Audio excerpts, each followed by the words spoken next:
Hello everyone, welcome to this channel. इस video में हम कंटिन्यू करेंगे chapter number 5 laws of motion को। प्रीवियस वीडियो में हमने लॉ ऑफ इनर्शिया डिस्कस किया था, मैंने आपको उसे एक्सप्लेन कर दिया था, बट गलती से ये पार्ट स्किप हो गया था, ये पैराग्राफ जिसमें इनर्शिया के बारे में बताया गया है।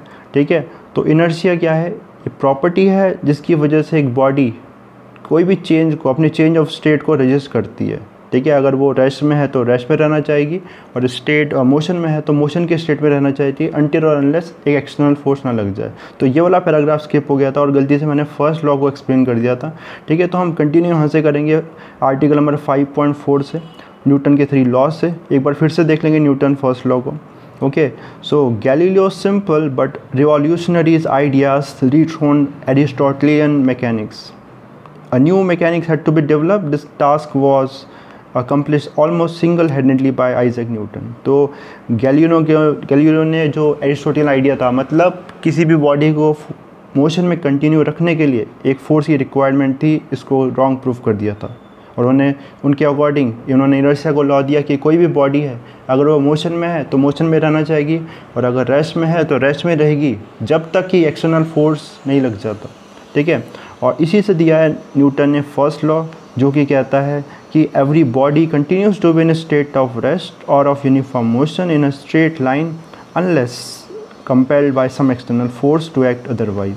ठीक है, तो वही मतलब है इसका भी। ठीक है, इसके बाद इसको हम एक दूसरी तरह से भी एक्सप्रेस कर सकते हैं। If the net external force on a body is zero, इस acceleration is zero, acceleration can be non zero only if there is a net external force on the body. ठीक है, अगर कोई बॉडी पर net external force, जो जितने भी आप फोर्सेज लग रहे हैं उनका सम, ठीक है, वो ज़ीरो है। ठीक है, तो उस बॉडी में एक्सेलरेशन कितना होगा? ज़ीरो एक्सेलरेशन होगा। और इसका मतलब यह है कि बॉडी अगर उस पर नेट एक्सेलरेशन ज़ीरो है तो रेस्ट में है तो रेस्ट में रहेगी, और मोशन में है तो मोशन में कंटिन्यू करेगी। ठीक है, और acceleration can be non zero. अगर एक्सटर्नल नॉन ज़ीरो तभी हो सकता है जब नेट एक्सटर्नल फोर्स बॉडी पे ज़ीरो लगे। ओके, आगे बढ़ते हैं फिर। Two kinds of situation are encounter in the applications in practice. In some example we know that the net external force on the object is zero. In that case, we can conclude that the acceleration of the body object is zero.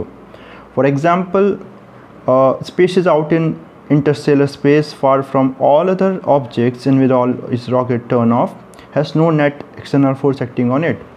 Its acceleration according to the first law must be zero. If it is in motion, it will continue to move in a uniform velocity. तो outer space में एक spaceship है जिस पे उसका जो rockets है वो turned off हो चुके हैं, ठीक है, कर दिए गए हैं, तो उस पर नेट एक्सटर्नल फोर्स कुछ नहीं लग रहा है, उस पर फ्रिक्शन भी नहीं कोई आउटर स्पेस में वो।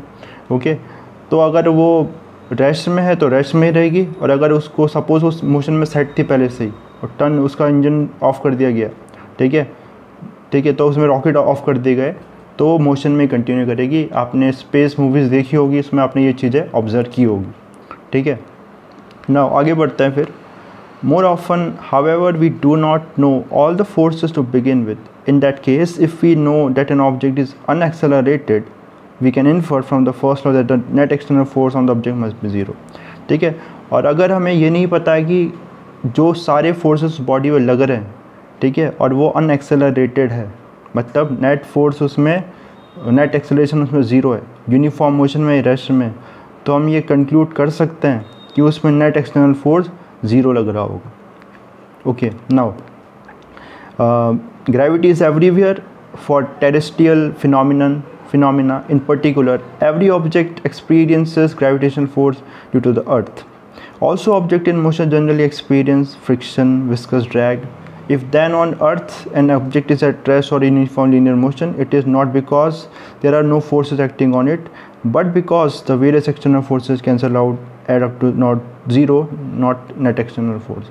ठीक है, तो हमें पता है कि जितने भी हम पे लगातार टेरेस्ट्रियल जितने भी ऑब्जेक्ट्स हैं उन पे ग्रेविटेशनल फोर्स लग रहा है, इसके अलावा फ्रिक्शनल फोर्स, विस्कस फोर्स लग रहा है। ठीक है, इसके बाद भी अगर कोई बॉडी रेस्ट में या यूनिफॉर्म मोशन पे है, ठीक है, तो हम समझ जाएंगे उस पर और फोर्सेस लग रहे हैं, जिसकी वजह से क्या होगा, वो बॉडी एक्सेलरेशन उस बॉडी का ज़ीरो होगा, नेट फोर्स उस बॉडी में ज़ीरो होंगे।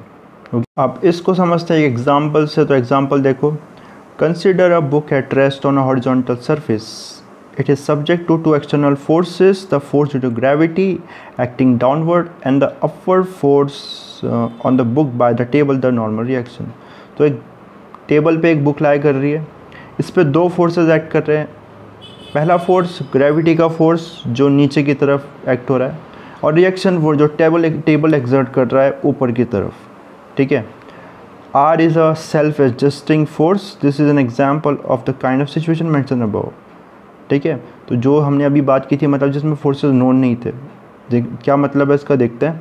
The forces are not quite known fully but the state of motion is known. We observe the book to be at rest. Therefore we conclude from the first law that the magnitude of R equals that of W. अब देखो, हमें इसमें wait तो पता है, wait के reaction के बारे में नहीं पता है, तो इसमें हमें ये कंक्लूड, देखो क्या कंक्लूड कर सकते हैं हम. क्या ये ऑब्जेक्ट का स्टेट कैसा है, बुक का रेस्ट में, इस पर वेट लग रहा है हमें पता है, तो हमें समझ में आया कि रिएक्शन फोर्स जो डेफिनेटली वो किसके बराबर होगा, वो वेट के बराबर होगा. तभी तो ये बॉडी क्या है, तभी ये बॉडी रेस्ट में है. ओके. इस पर एक्सटर्नल फोर्स ज़ीरो लग रहा है. Okay. A statement of an encounter as since W is equal to R, forces cancel and therefore the book is at rest. This is incorrect reasoning. तो important point देखो, ये थोड़ा अलग से समझ लो इस चीज़ को. क्या बोला जाता है, ऐसा बोला जाता है, स्टेटमेंट ये दिया जाता है कि वेट रिएक्शन फोर्स के बराबर है इसलिए बुक रेस्ट पे. ठीक है. ये इनकरेक्ट है. करेक्ट स्टेटमेंट क्या होना चाहिए, since the book is at observed to be at rest, the net external force on it must be zero. ठीक है. क्योंकि बुक रेस्ट पे है, ठीक है, इसलिए जो नेट एक्सटर्नल फोर्स वो ज़ीरो होना चाहिए. इसका मतलब रिएक्शन फोर्स वेट के बराबर है. ओके. ना कि इसका opposite. This implies that the normal force must be equal and opposite to weight. तो नॉर्मल फोर्स को, रिएक्शन फोर्स को वेट के इक्वल और ऑपोजिट होना पड़ेगा, तभी जाके नेट फोर्स ज़ीरो होगा. ओके. नाउ आगे बढ़ते हैं. Consider the motion of a car starting from rest, picking up speed and then moving on a smooth straight road with uniform speed. तो एक कार है जो मोशन वो क्या कर रही है, उसने पहले रेस्ट से स्टार्ट किया, स्पीड पिकअप की और एक स्मूथ रोड में यूनिफॉर्म स्पीड से मूव कर रही है. When a car is stationary, there is no net force acting on it. During pickup, it accelerates. This must happen due to a net external force. जब car stationery थी, रुकी हुई थी, तब उस पर कोई नेट फोर्स नहीं लग रहा था. During pickup it accelerates. This must happen due to a net external force. तो ये पिकअप के दौरान एक्सेलरेट करती है. एक्सेलरेट करती है इसका मतलब क्या है, एक एक्सटर्नल फोर्स लगेगा, कोई बाहर से फोर्स लगेगा, अंदर से नहीं. ठीक है. The acceleration of the car can not be counted for any by any internal force. This might sound surprising but is true. तो हमें ये थोड़ी बात शॉकिंग लग सकती है, सरप्राइजिंग लग सकती है कि कार पे फोर्स बाहर से कौन लगा रहा है उसको मूव कराने के लिए. ठीक है. लेकिन बाहर से ही फोर्स लग रहा है, और वो फोर्स क्या है देखते हैं. The only conceivable external force along the road is the force of friction. It is the frictional force that accelerates the car as a whole. तो इस पे फोर्स कौन लगा रहा है, फ्रिक्शनल फोर्स ही दिख रहा है हमें. तो फ्रिक्शन फोर्स ही इस कार को एक्सेलरेट करा रहा है. ओके. इसके बारे में हम आगे फ्रिक्शन जब पढ़ेंगे तब पढ़ेंगे. ठीक है. Now when the car moves with constant velocity there is no net external force. ठीक है. और जब constant velocity मूव करिए तब तो net external force ज़ीरो है. ओके. यस. आगे बढ़ते हैं फिर. The property of inertia contained in the first law is evident in many situations. Suppose we are standing in a stationary bus and the driver starts the bus suddenly. We are thrown backward with a jerk. Why? Our feet in touch with the floor. If there were no friction, we would remain where we are, while the floor of the bus would simply slip forward under our feet and the back of the bus would hit us. ठीक है. तो ये आपको ये already पता है example, जब हम एक स्टेशनरी बस में खड़े हैं और सडनली बस चलना स्टार्ट कर देती है. ठीक है. तो हमें पीछे की तरफ जर्क फील होता है, पीछे की तरफ जाती है हमारी upper body. Our feet are in touch with the floor. If there were no friction we would remain where we were, while the floor of the bus would simply slip forward under our feet and the back of the bus would hit us. ठीक है. तो अगर friction नहीं होता तो हमारे feet वहीं पर रहते हैं जहाँ पर है, ओके, और बस मूव करते जाती, ओके, क्योंकि स्मूथ सरफेस हो जाती वो, और अगर ऐसा होता तो हम फिर बैक ऑफ द बस से हिट करते। However, fortunately, there is some friction between the feet and the floor. If the start is not too sudden, if the acceleration is moderate, the frictional force would be enough to accelerate our feet along with the bus. ठीक है, तो हमें पता ना friction क्या करता है, आगे पढ़ेंगे भी हम इसके बारे में। फ्रिक्शन रिलेटिव मोशन को रोकता है, okay.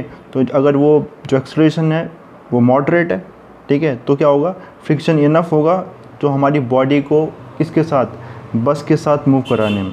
But our body is not strictly a rigid body, it is deformable. That is, it allows some relative displacement between different parts. ठीक है, लेकिन हमारी बॉडी स्ट्रिक्टली रिजिड नहीं है, मतलब इसमें क्या हो सकता है, इसमें डिफॉर्मेशन पॉसिबल है। तो जब फीट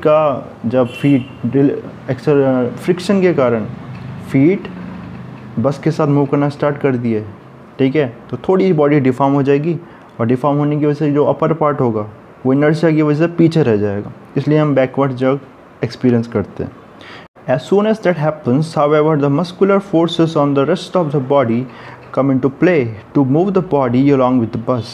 ठीक है, लेकिन जैसे ये होगा, जैसे ही हमारी डिफॉर्मेशन स्टार्ट होगा, थोड़ा डिफॉर्मेशन होगा, हमारा मस्कुलर फोर्स क्या करेगा, हमें भी हमारे फीट के साथ, ठीक है, बहुत ज़्यादा डिफॉर्मेशन अलाउ नहीं करेगा, और हम भी फिर बस के साथ मूव करना स्टार्ट कर देंगे। A similar thing happens when the bus suddenly stops. Our feet stop due to the friction, which does not allow relative motion between the feet and the floor of the bus. ठीक है, और अगर बस suddenly stop हो जाए तो क्या होगा, उसके तब भी जो फ्रिक्शन है, फ्रिक्शन क्या करता है, रिलेटिव मोशन को अपोज करेगा, तो वो फीट को क्या करेगा, फीट को मूव करने नहीं देगा, ठीक है। फीट तो क्या चाहेगा, इनर्शिया की वजह से आगे बढ़ना, पर फ्रिक्शन एक एक्सटर्नल फोर्स जो लग रहा है वो क्या, रिलेटिव मोशन को रोकेगा और हमारे फीट को रोकेगा। लेकिन फिर से डिफॉर्मेशन वाली बात, रिजिड वाली बात फिर से आएगी, और हमारी अपर बॉडी कुछ हद तक इनर्शिया की वजह से आगे की तरफ मूव करेगी, ठीक है, लेकिन मस्कुलर फोर्स फिर से प्ले में आएंगे, रिस्टोरिंग मस्कुलर फोर्स, और हमें आगे बढ़ने से रोक देंगे, बट कुछ हद तक तो होगा वो, इसलिए हम आगे की तरफ जर्क एक्सपीरियंस करते हैं, ठीक है। तो आई होप कि ये पैराग्राफ क्लियर हुआ होगा आपको।